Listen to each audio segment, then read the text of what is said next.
जब भी बॉडी पे कहीं पर भी इस तरह से मार लग जाए, यहाँ पर चलानी चाहिए हमें सेल साइकिल। सेल साइकिल चलेगी तभी है ना सारी हीलिंग के प्रोसेस जो है कंटिन्यू होगी। इसके लिए हमारे पास हमारे बॉडी में चाहिए cyclin and CDK. Cyclin CDK को बनाने के लिए हमारे पास चलेगा आरटीके का पाथवे। आरटीके का pathway is nothing but receptor tyrosine kinase कहेंगे, जो एम्पलीफाइंग सिग्नलिंग है क्यों क्या कैसे जानने की कोशिश करते हैं। देखिए, दो रिसेप्टर्स मौजूद होंगे सेपरेटली, और जिनके ऊपर है ना टायरोसिन वाई करके अटैच होगा।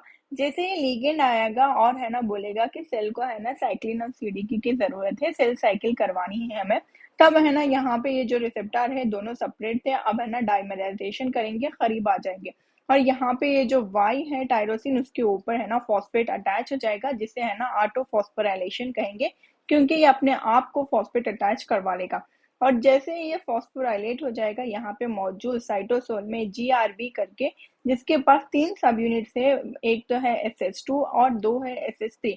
ये सब मिलके है ना इस तरह से टायरोसिन के ऊपर अटैच हो जाएंगे और अपने आप को एक्टिवेट कर लेंगे। जैसे ये एक्टिवेट होगा साइटोसोल से है ना एसओएस भी अपने आप को एक्टिवेट कराएगा, और हमारा रास भी एक्टिवेट कराने के लिए आ जाएगा। अपने आप पर है ना रास जैसे ही जीटीपी अटैच कराएगा, ये क्या करेगा, यहाँ से मूव करके दूर चले जाएगा। रास जैसे ही एक्टिवेट होगा, यहाँ पे मौजूद राफ है ना, यहाँ पे अपने आप के पास है ना 1433 से होल्ड ऑन करके है। ये इनएक्टिव कंडीशन में है, ये अपने आप को एक्टिव करने के लिए इस तरह से मूव करेगा राफ के पास।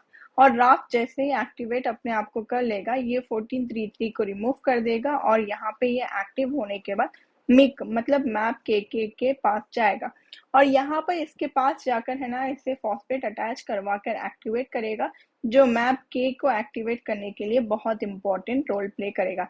मैप के जैसे ही एक्टिवेट हो जाएगा, इसके ऊपर फॉस्फेट अटैच हो जाएगा, और ये यहाँ से जाकर डायरेक्ट सेल के अंदर यहाँ पे मौजूद मिक, जून एंड फॉस, इन सब ट्रांसक्रिप्शन फैक्टर्स को है ना एक्टिवेट करेगा फॉस्फेट अटैच करवा के, जिसकी वजह से डीएनए के ऊपर जो जितने भी जीन्स है साइक्लिन सीडीके के, वो एक्टिवेट हो जाएंगे, ट्रांसक्राइब करेंगे एंड ट्रांसलेशन करके साइक्लिन एंड सीडीके का फॉर्म करेंगे। ये साइक्लिन एंड सीडीके को बनाने के बाद यहाँ पे हीलिंग की प्रोसेस होगी, सेल साइकिल चलेगी, और हमारा जो वोंड है वो है ना कम्प्लीटली क्लियर हो जाएगा।